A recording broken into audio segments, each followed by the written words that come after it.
Os segredos do triunfo, segunda parte. Sim, essa palavra é tão forte, que precisou de uma segunda parte, porque nós queremos ter o melhor ano da nossa vida, o ano do triunfo.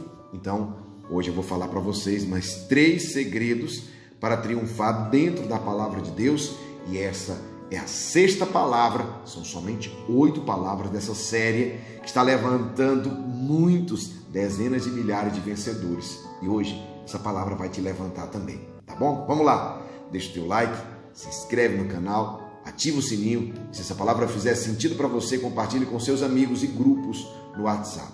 Vamos para a mensagem de hoje? 1 Tessalonicenses, capítulo 5, versículo 19 seguintes.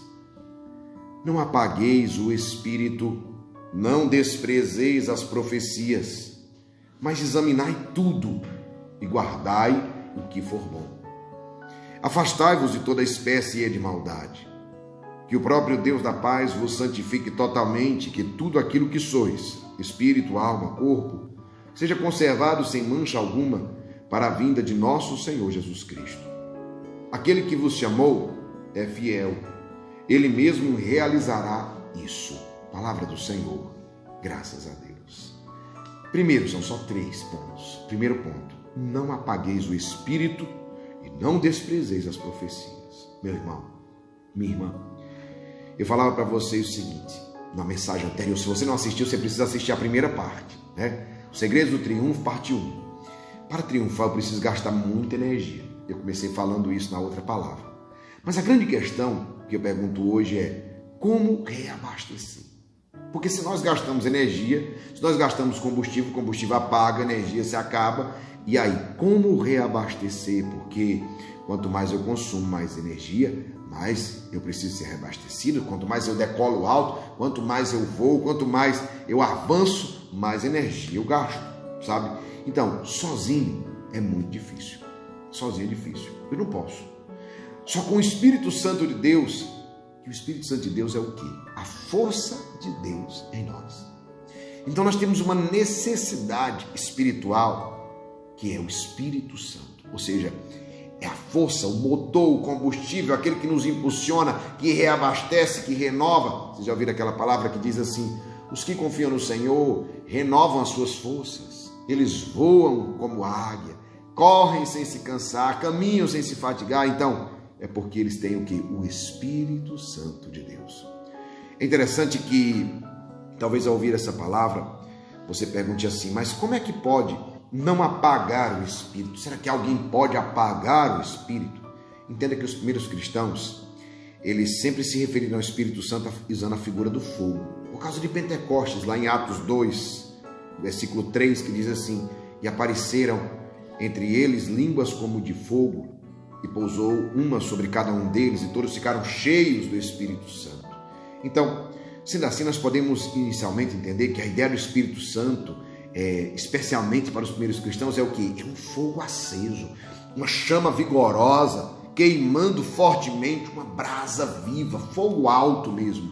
Então, a ideia de uma ação pouco atuante do Espírito Santo, fraco, apagando, é nisso que ele se refere quando ele quer dizer assim, não apagueis, né? Não apagueis o Espírito. E é exatamente o que acontece com alguns. Muitos começam uma caminhada de fé, muitos começam uma caminhada em Cristo, muitos começam a ser combatentes, com todo ardor, e vai para a igreja com aquele fogo alto, todo entusiasmado com tudo, sabe, iluminando sua vida, iluminando a vida dos seus familiares, dos outros. E aí o que é que acontece? Depois vai apagando, e a chama vai baixando até morrer.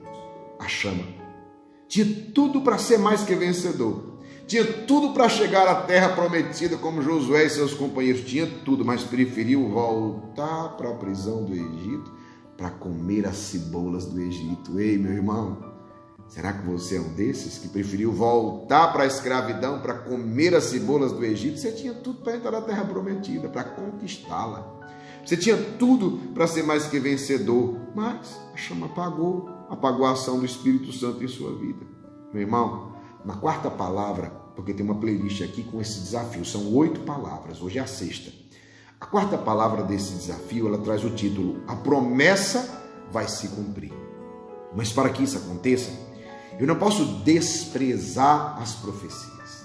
A promessa só se cumpre se eu acolher a profecia de Deus, a promessa de Deus. A promessa não se cumpre na vida daquele que não acolhe isso, sabe? Porque para que isso aconteça, eu preciso acolher a profecia e elas não se cumprem no meu tempo. Esse é um ponto importante. A profecia não se cumpre no seu tempo, nem no meu. As profecias se cumprem no tempo de Deus. Muitas vezes nós agimos como crianças mimadas com Deus, fazendo birra.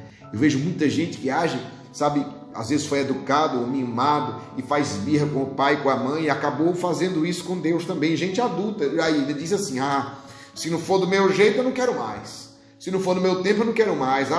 Eu não vou mais rezar. Como se você fosse agredir a Deus fortemente assim, né? Eu não vou mais rezar. Deus não lembra de mim. E outros ainda pior, ainda diziam assim: Deus nem existe, parece que nem existe. Meu irmão, Deus é um bom pai, mas Ele não é um pai bonzinho. Deus é um bom pai. Ele não é um pai bonzinho. Ele jamais vai entrar nesse jogo. Jamais Ele vai alimentar a sua birra. Jamais. Deus é um bom pai. Quer um exemplo simples? Quando Jesus compara, Ele dá bem claramente a característica do pai. Quando Ele dá o exemplo do filho pródigo. O filho pegou a herança, gastou tudo, foi embora, gastou tudo, acabou com tudo e perdeu com prostitutas, com farras e etc.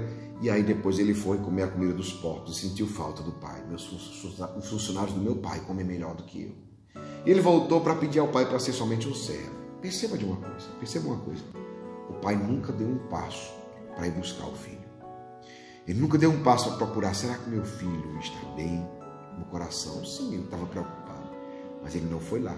Ele deixou a decisão dele, sabe? Ele deixou, pois era a decisão do filho. Então seja livre, meu filho. E o filho foi. E o pai ficou em casa, no lugar onde o filho deixou. Acontece que no dia que o filho voltou, como é que o pai o acolheu? De braços abertos, sandália, anel, festa. O pai fez uma festa.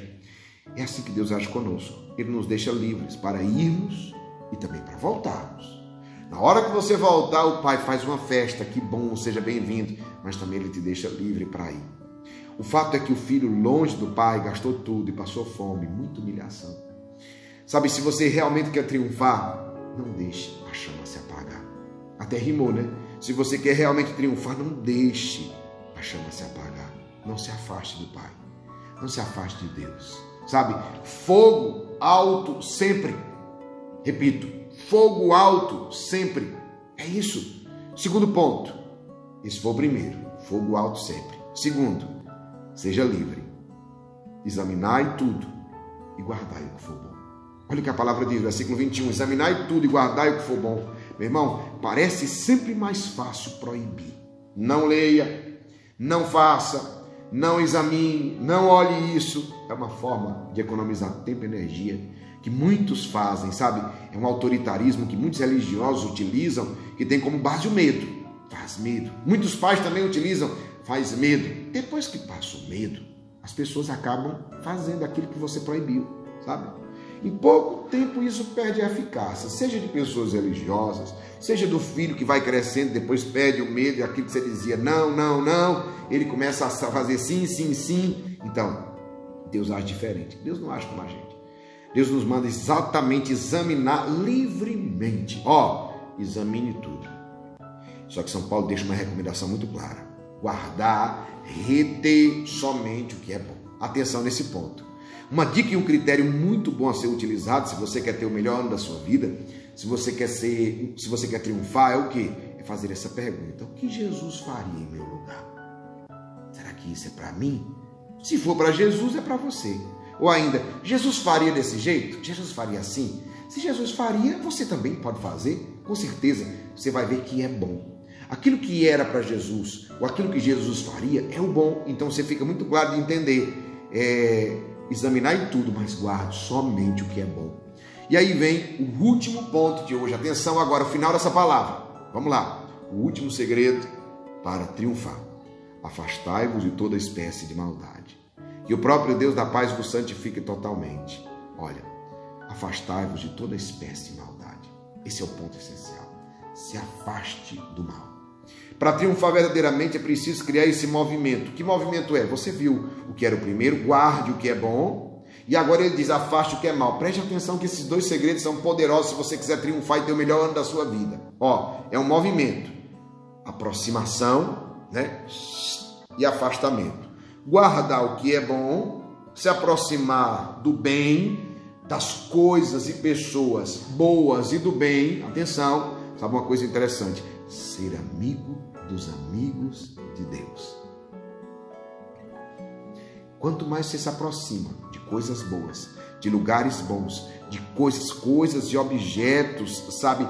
Pessoas que fazem o bem. Quanto mais você está próximo, sabe? De coisas boas, de pessoas boas, melhor você vai ficar. Agora, atenção. Sobretudo, se afastar do mal. Exemplo, lugares que te levam ao pecado. Você sabe que tem lugares que te levam a pecar. Tem lugares que te levam ao fracasso. Tem lugares que te levam à tristeza. Por que você volta lá? Só para sofrer de novo? Só para ficar triste de novo? Só para fracassar novamente? Só para pecar de novo? Não volte no lugar que te leva ao mal. Por isso, coisas, objetos que foram instrumentos de pecado, de queda na sua vida, não volte para essas coisas. Não utilize mais essas coisas. Não utilize mais esses objetos, sabe? Principalmente, e agora aqui eu vou dizer porque é o final da palavra, principalmente, pessoas que te levam a ser a sua pior versão. Tem gente que quando a gente se aproxima dela, você percebeu, parece que liga um botãozinho da nossa pior versão. Quando a gente está perto dessas pessoas, o nosso pior aparece. Como também tem gente tão boa, que quando a gente está perto dela, o nosso melhor aparece. Então é bem simples. Você já pegou isso, né? Tem pessoas que ativam em você o que há de pior em você. Afaste-se. A palavra é afastai-vos, para assim poder ter uma vida plena e feliz, para poder assim chegar rumo ao céu. Porque triunfar é a partir daqui da terra, mas nosso destino, nossa meta é o céu. Meu irmão, você viu esses 3 pontos como são fortes? Que essa palavra de hoje eu espero que tenha feito sentido para você. Se fez sentido, se você gostou, deixa o seu like, se inscreve no canal, ativa o sininho e principalmente, compartilhe essa palavra com outras pessoas. Tenho certeza que essa palavra vai abençoar muitas vidas. E eu quero te fazer um convite. Nós estamos vivendo o desafio, o melhor ano da minha vida. E todos os dias rezamos ao meio-dia em ponto o poderosíssimo texto São Miguel Arcanjo contra os males. Aqui no YouTube e também no Instagram. Você é meu convidado especial. Que Deus te abençoe e te guarde. Força e coragem.